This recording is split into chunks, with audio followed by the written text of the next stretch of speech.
Before I begin preaching this morning, I want to share a moment of gratitude with you all, because I feel like regular practices of gratitude and being thankful are at the root of spiritual growth. Yesterday and the day before, we had 25 to 30 folks gathered here under the guise of our first Universalist initiative for racial equity, for an anti-racism training. Our fire team was at the center of it, making coffee, holding space, doing all the things that we needed to do to create a beautiful space for learning, deep conversation, and amazing transformative seeds were planted during this weekend. And so if you were here, thank you. If you wanted to be here, thank you. You will have more opportunities. Stay tuned. And I'm so grateful to the fire team for all that you did to make this weekend happen. Lauren Olamina is witnessing the destruction of her world, and especially her community. Her family lives in a suburb of Los Angeles. Their neighborhood has survived the collapse of the government and the beginnings of environmental collapse. Many people are out to get their needs met, and supplies are scarce. Some are falling prey to addiction. Water has become a precious commodity. Lauren's family is holding it together in the midst of the chaos by relying on relationship with their neighbors. Having grown their own food before it all went down, they are continuing to eat and to have access to a limited water supply. She is an empath, able to feel the pain of others. At times in her journey, this is seen as something that holds her back. In witnessing pain, she hurts. It is a piece of her that she only shares with those who she trusts and who are close to her. And out of this empathy comes larger ideas about the world, the nature of human beings, and the nature of God. In the midst of it all, Lauren is a writer, and she begins to write in her journal the readings we just heard, amongst others.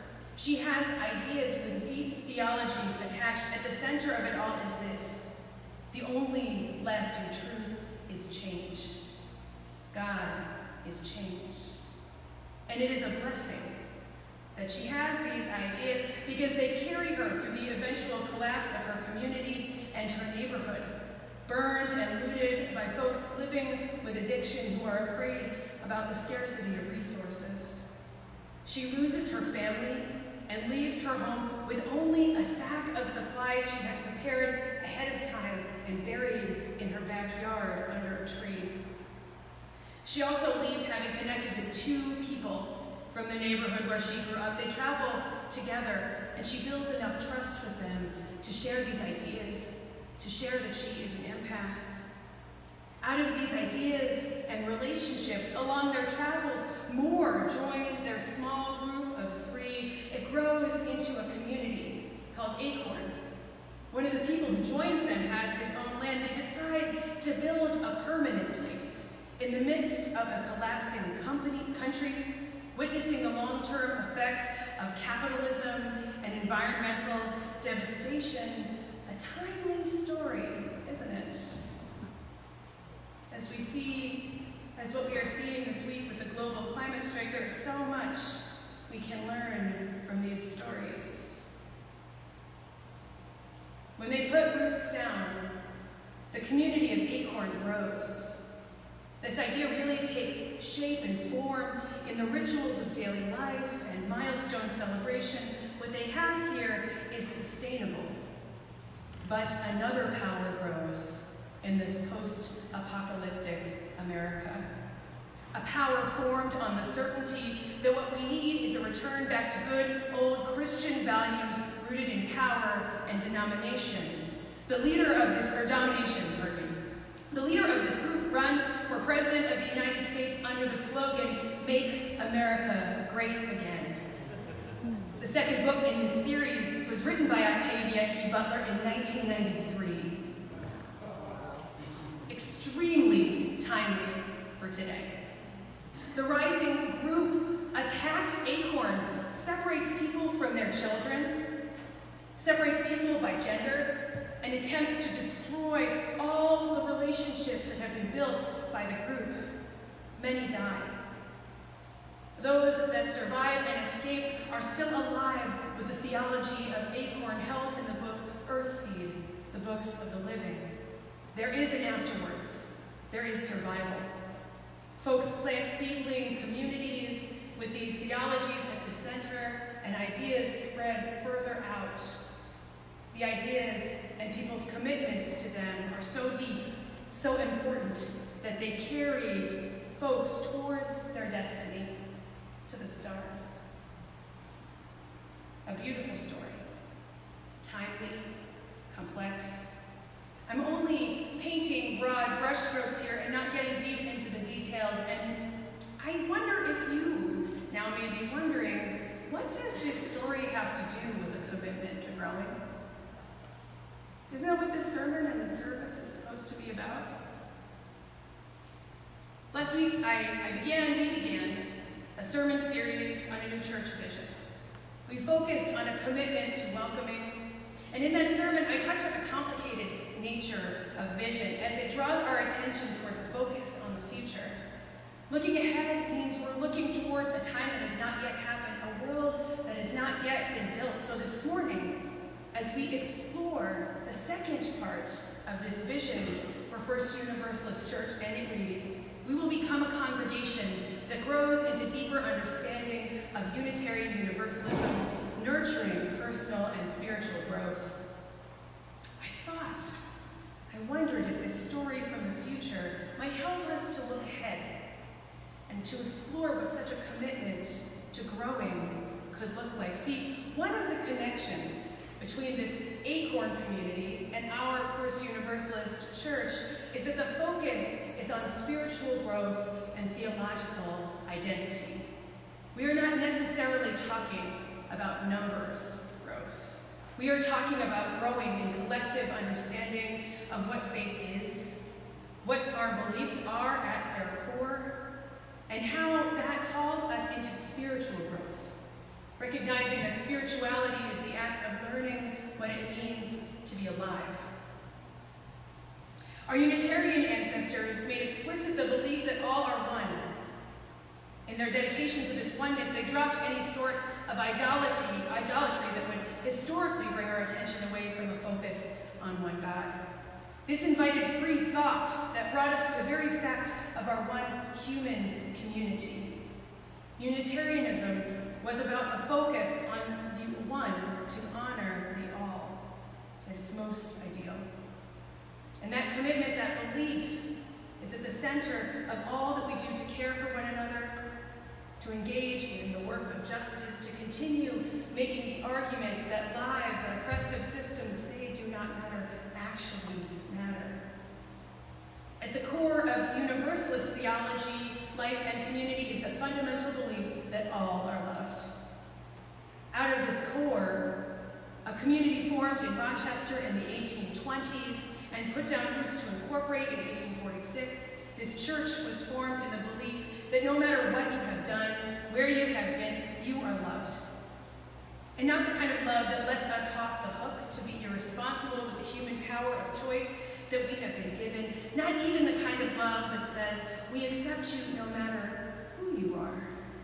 Universalist theology invites us to recognize the ways we have been loved from the start, and the ways that that fact calls us to bring that love into every interaction, including a love that disrupts, a love that calls others to grow, a love that invites our own self-reflection about where we need to grow and to embrace change in order to be more loving towards others, to honor the love we have been given by embracing loving relationships with those around us.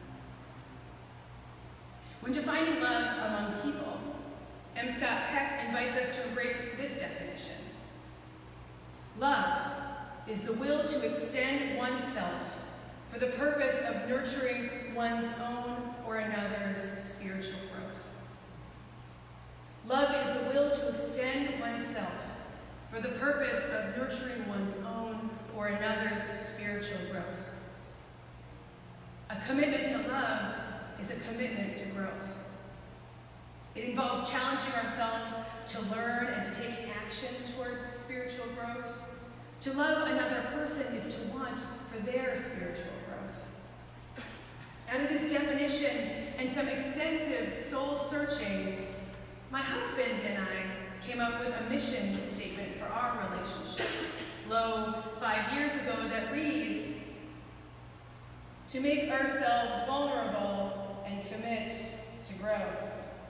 We got it tattooed on our bodies before our wedding, based on a design that my husband embroidered on a cloth that hangs in a frame in our home.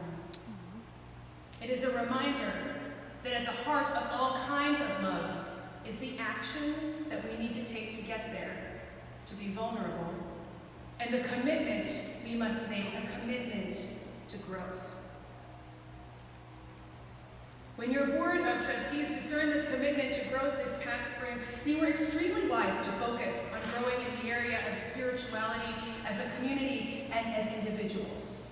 They were wise to focus on Unitarian Universalist identity. They were wise to leave out growth in numbers. And I know this may sound countercultural and heretical, so please let me explain. Looking towards the future and looking to my past experience of having served larger sized congregations before coming here, I am not convinced that larger congregations are the healthier congregations.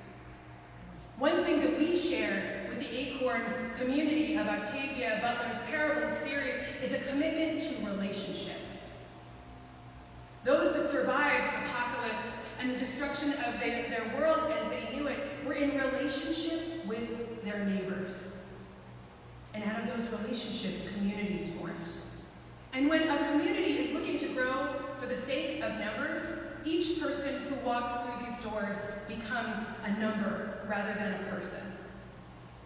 We begin to look at people as a way to feel some sort of need, whether it be to ensure the future of a community, or more workforce labor on various committees or in various service opportunities. One of the things I love about this community is the warm welcome you offer people who come here.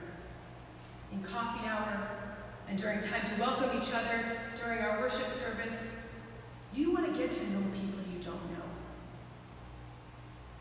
If we begin to look at people as numbers, we lose that part of who we are. That part of this community committed to building relationships. And that part of who we are is essential. And. In their book, Growing Young, Kara Powell, Jake Mulder, and Brad Griffin highlight, out of extensive research, that across the board, churches that are growing young are taking their theology seriously. They are taking the spiritual lives of the people in their pews seriously. They are not apologizing for who they are and continually making the commitment to the beliefs at the core of their tradition through ritual, through programming, and in worship. We do everyone a service. Everyone, folks of all ages, when we keep the core theology and beliefs of this place at the center of all that we do. This is a commitment to growth of all kinds. When we look to this community of the future, this church community we hope to become, our spiritual growth and our shared beliefs must be central if we hope to grow in any way. Just as the Acorn community had to hold at its center the fundamental idea that God is change, and a vision big enough to carry them into the future, with their destiny being in the stars. What is our destiny? What could this kind of growth bring for us as individuals and for us as a community? What could it mean for people who are not yet even here? My hope, my dream, is that these theologies of love at the center and the belief that all are one are expansive and inspiring enough to bring about growth amongst those in this room and beyond. My hope, my dream is that these theologies can inform who we are when we are at church and when we are out in the world.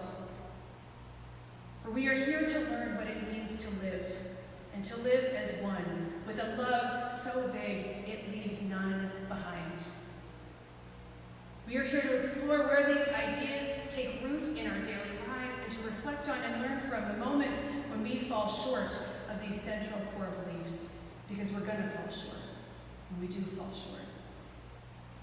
My hope, my dream, is that you and the person next to you and the person next to them can go out of here with these theologies being so strong you can't put them down, that they follow you in all your interactions until our love and our vision of oneness grows to touch the hearts and the minds of each person that we interact with. That the whole city of Rochester and the communities beyond here can be touched by these beliefs too big to let any one of us go.